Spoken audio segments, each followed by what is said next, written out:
with Sarah Pastel, and our next guest, when her book came out called The Lady, the Legend, the Truth, Lana, I thought, nah, it'll be telling nothing. The book is fabulous. It tells everything, which is the kind of book I like. Will you please? Oh, absolutely. She is a legend. I hate to say it, in her own lifetime, she's one of the greats on the movie screen, and I am so thrilled to have her here, Miss Lana Turner.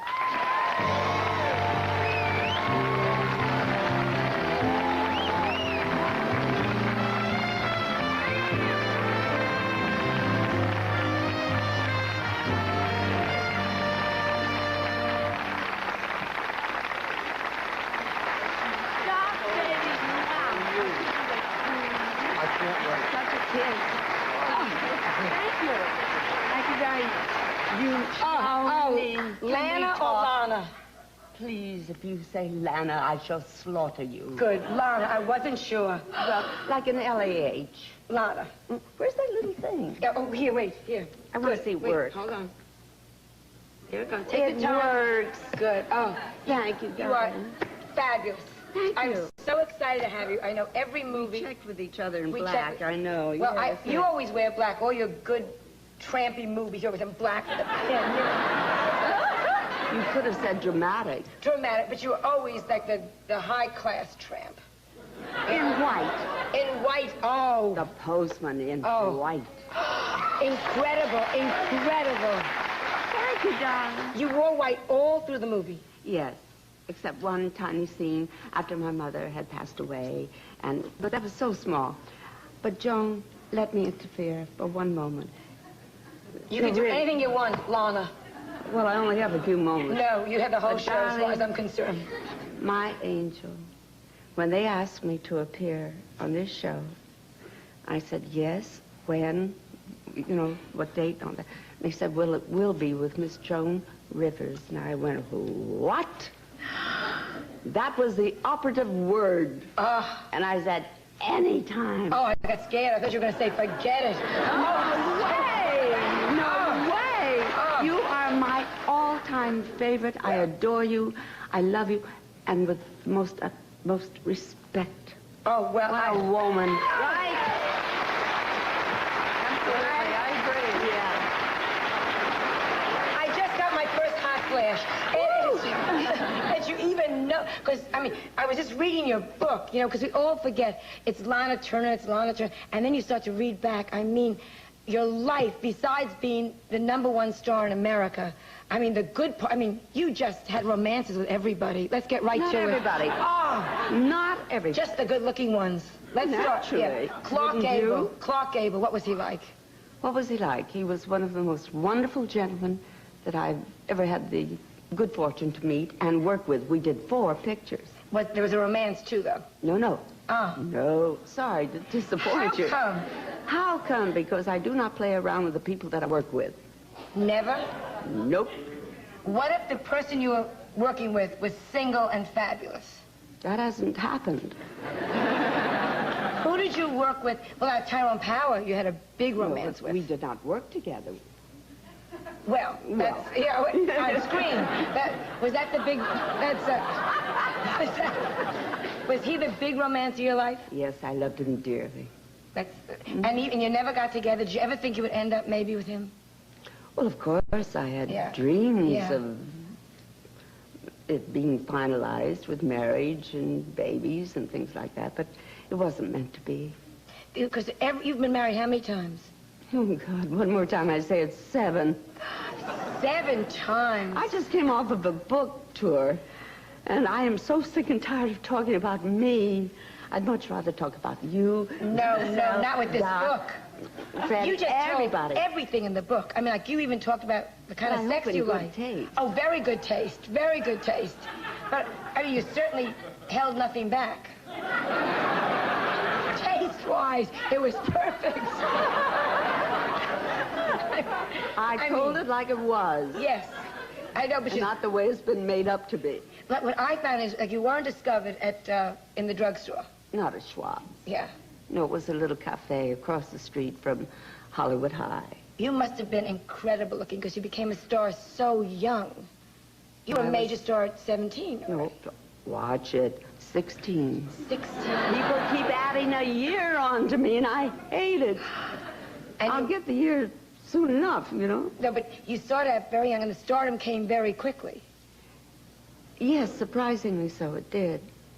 In the first film, They Won't Forget, rather prophetic title. Well, it turns out to be. Thank God my dear fans have not forgotten. As I say, from this tour, I have been with people face to face, touching, which is something that was very foreign to me. And, but all of a sudden this great love came, and as it came to me, it flowed back from me. You had no idea that that was out there? That all these fans are major fans waiting to see you? No, I've always received lovely fan mail, and when I've met people, they've said how much they've enjoyed my work and all this. But to meet, I mean, a one-on-one basis, particularly my new career or whatever, an authoress. Authoress. Me? Right. Authoress? Authoress. I don't know. Lana, you tell me, you know. That's right. You wrote a book. I wrote a book, but just a silly book. What was... Well, I bought it. Well, it was a good book. I mean, well, it was a good, silly book. $7.50 you put down. Good for you. I got yours, but I'll buy one for a friend now because I feel guilty. Let me ask you, your whole career, and it's a major career with major motion pictures, if you could have done one thing over again, changed one major thing, would there have been anything you would have changed professionally and then personally? Ooh. Well, all right.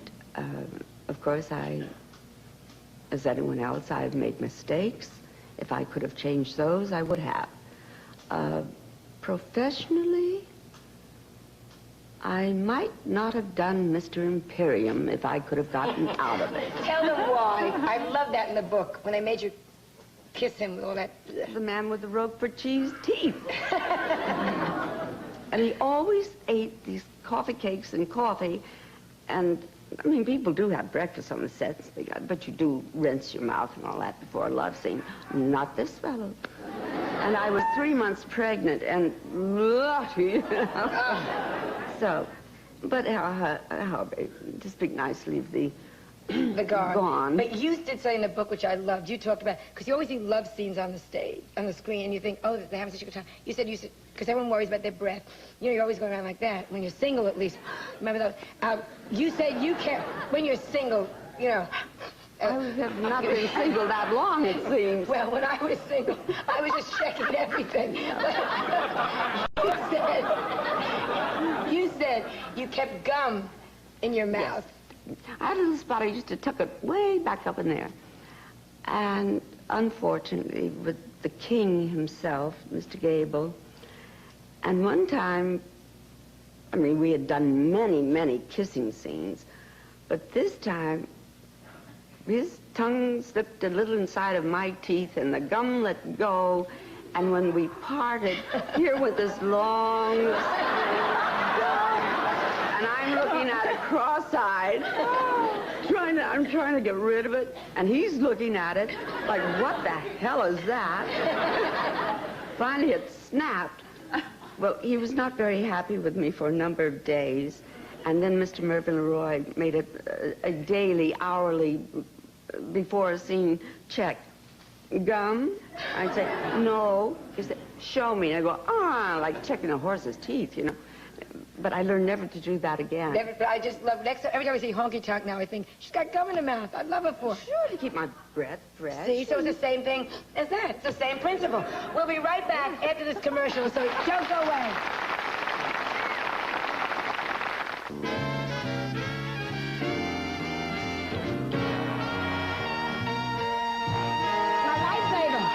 My lifesaver. She had gum in her mouth. We are back talking to Lana Turner with her fabulous book, The Lady, the Legend, the Truth, Lana. You are so glamorous. And those days, which I loved, how the studio took care of you. You had your own hairdresser, and you had your own makeup man. And everywhere you went, you were stars. You talked about going to the Macombo and going down that big staircase for dinner, that big nightclub. No, that was the Ambassador The Ambassador. Hotel. And how all the ladies would watch as everyone descended. Oh, of course, everybody checking everybody else out, you know, who was wearing the same designer's dress and all of that. But they were such beautiful years, and I was fortunate enough that being young enough to get in on the golden era, as they've called it, and then to live through it while I was on the rise, so to speak. And then, of course, to see the demise of it. There's very little glamour left. I shouldn't say there's a lot. There's none. Who do you think is glamorous today, of all the current stars? Who do you think is the most glamorous? Well, there are a few young women. Besides us, of course. Well, besides naturally, Sarah. we just got the corner on it here. Who? I believe Morgan Fairchild is quite attractive. I do not know her. I only know her work. Right. I think Victoria Pritzbul is very attractive. I do. But now, you see, I've only mentioned 2. And I have 10 fingers, honest to God I do. And I can't fill them out. Now, the sad thing is, Joni, if I may call you Joni, thank you. You see, when Lana, go ahead. Thank you, darling. The saddest thing right now is that they don't have, I mean the young actors and actresses, don't have a major studio behind them to groom them, to watch over what pictures they were in and bring them along slowly. Now, they're put into a TV thing, wham, the next day they're called star.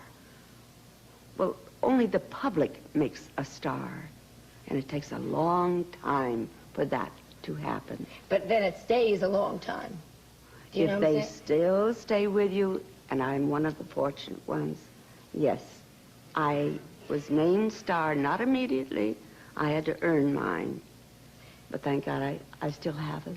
Of all the ladies that you worked with, besides you, in your era, because they were just, like I love with the Greer Garsons, they were all working, the Hedy Lamars, who do you think was the most beautiful, the most outstanding of all of them?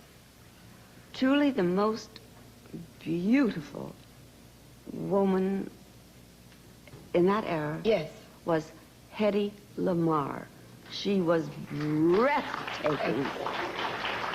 She couldn't act, but she was breathtaking. You ask about beauty. Yeah, no, I'm not talking about acting, but just straight beauty. She was just the most gorgeous. Just pure beauty. Of all, like a statue. Yes, and just the perfect face. Oh, God, it was sickening. She was so beautiful.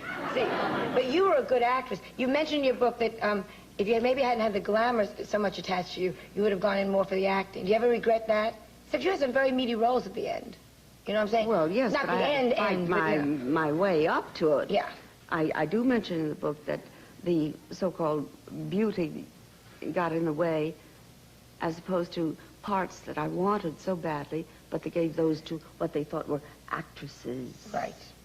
But finally I got the chance to prove myself in Ziegfeld Girl, which is the first dramatic part that I was given, and then it just kept building from there.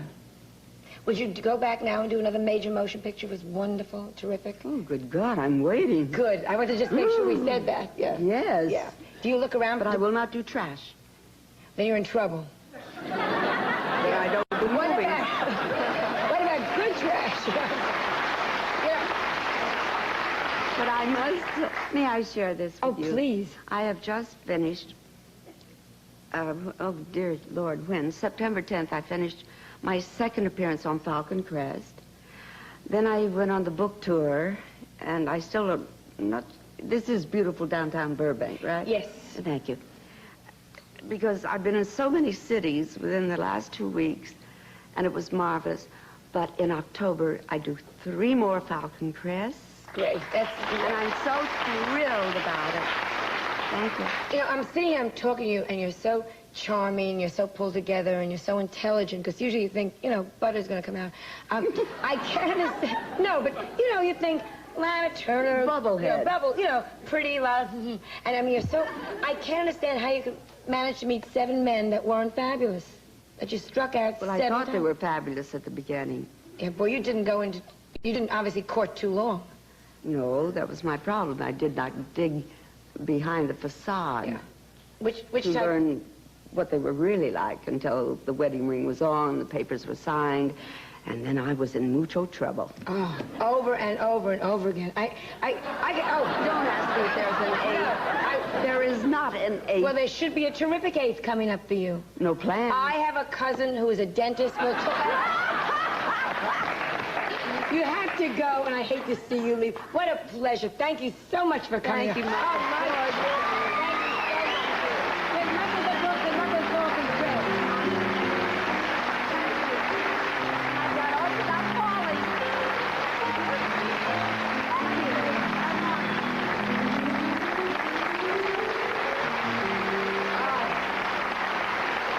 We'll be right back after this message of interest, so please stay tuned. Lana.